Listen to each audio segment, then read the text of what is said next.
Hello അസ്സാം വലൈക്കും. എന്താണ് എല്ലാവരുടെയും വിശേഷങ്ങളൊക്കെ സുഖം തന്നെയല്ലേ? ഞാനിവിടെ കാണിക്കാൻ പോണതേ കുക്കിംഗ് ഒന്നും അല്ല, ഒരു മൈലാഞ്ചിയുടെ വീഡിയോ ആണ് കേട്ടോ. മൈദ മൈലാഞ്ചി, ജീരക മൈലാഞ്ചി, നെയിൽക്കോൺ എന്നൊക്കെ പറയും. ഞങ്ങളിതിന് മൈദ മൈലാഞ്ചി എന്നും പറയാം. ഞാനിത് കുറേ തവണ ഉണ്ടാക്കി നോക്കിയിട്ട് ഫെയിൽ ആയിട്ടുള്ളൊരു സംഭവമാണ്. അപ്പോൾ ഇത്തവണ ഞാനത് ഉണ്ടാക്കുമ്പോൾ എനിക്കൊരു ഐഡിയ കിട്ടിയപ്പോൾ പിന്നെ അത് വീഡിയോ എടുത്ത് വെക്കാമെന്ന് വിചാരിച്ചു. അങ്ങനെ വീഡിയോ എടുത്തതാണ്. അപ്പോൾ ഇതിന് വേണ്ടി നമ്മൾ ഉപയോഗിക്കുന്ന പാത്രം ഒരിക്കലും നമ്മൾ യൂസ് ചെയ്യുന്ന പാത്രങ്ങൾ ഉപയോഗിക്കേണ്ട. യൂസ് ചെയ്യാത്ത പാത്രങ്ങളാണ് ഏറ്റവും ബെറ്റർ. കാരണം നമുക്കിത് റീയൂസ് ചെയ്യാൻ പറ്റില്ല, അതിൻ്റെ സ്മെല്ല് അതിൽ നിന്ന് പോവില്ല. അപ്പോൾ എനിക്ക് എപ്പോഴും പറ്റുന്ന ഫാൾട്ട് എന്താണെന്ന് വിചാരിച്ചാൽ നമ്മൾ ഇതിനകത്ത് ഒരു പാത്രം വെക്കും, ഇതിൻ്റെ വാട്ടർ വെള്ളം കളക്ട് ചെയ്യാൻ വേണ്ടിയിട്ട്. ആ കളക്ട് ചെയ്യാൻ വെക്കുന്ന പാത്രം ഓവർ ഹീറ്റായിട്ട് അതിൽ കളക്ട് ആയി പോകുന്ന വെള്ളം അപ്പം തന്നെ അത് വറ്റിപ്പോവും. അതാണ് സംഭവിക്കാറുള്ളത്. അപ്പോൾ ഇത്തവണ ഞാൻ ജാമിൻ്റെ മൂടിയില്ലേ, എന്തായാലും കുഴപ്പമില്ല, നിങ്ങളുടെ അടുത്ത് എന്തെങ്കിലും ഇരുമ്പിൻ്റെയോ അങ്ങനത്തെ റിങ് ഉണ്ടെങ്കിൽ അത് ഇറക്കി വെച്ചാലും മതി. എന്നിട്ട് അതിൻ്റെ മേലെ പാത്രം എടുത്ത് വെക്കുക. ഇതിനായിട്ട് നമ്മൾ ഉപയോഗിക്കുന്നത് ശർക്കര, അതുപോലെ ചായപ്പൊടി, പിന്നെ ജീരകം, ഇത് മൂന്നുമാണേ. ഇത് ഞാനിവിടെ ഒരു ഫോയിൽ വെച്ചിട്ടുണ്ട്, കൂടുതലായിട്ട് കരിഞ്ഞ് പിടിക്കാതിരിക്കാൻ വേണ്ടിയിട്ടാണ് ഞാൻ ഫോയിൽ വെച്ചത്.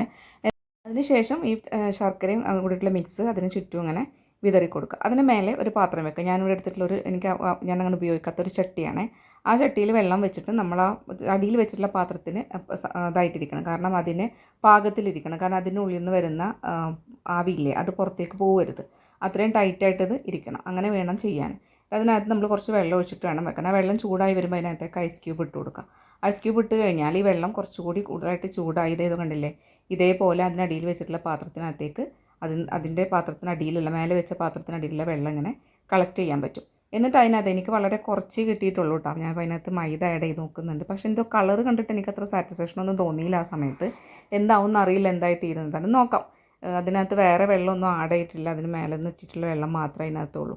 ആ പാകത്തിന് നമ്മൾ ഇതൊക്കെ മിക്സ് ചെയ്ത്, വൈറ്റ് കളറിലല്ല സാധാരണ എൻ്റെ സിസ്റ്റർ മോളാണ് എനിക്കിത് ഉണ്ടാക്കി തരാം. അതിങ്ങനെ വൈറ്റ് കളറൊന്നും അല്ല കേട്ടോ, റെഡ് കളർ തന്നെയാണ്. എനിക്കൊരു കൺഫ്യൂഷൻ ഉണ്ടായിരുന്നു. അപ്പോൾ ഇട്ട് കഴിഞ്ഞ് നോക്കുമ്പോൾ കുഴപ്പമൊന്നുമില്ല, സൂപ്പറായിരുന്നു, നല്ല കളറായിരുന്നു. നിങ്ങളൊന്ന് ട്രൈ ചെയ്ത് നോക്കിക്കോളൂ കേട്ടോ.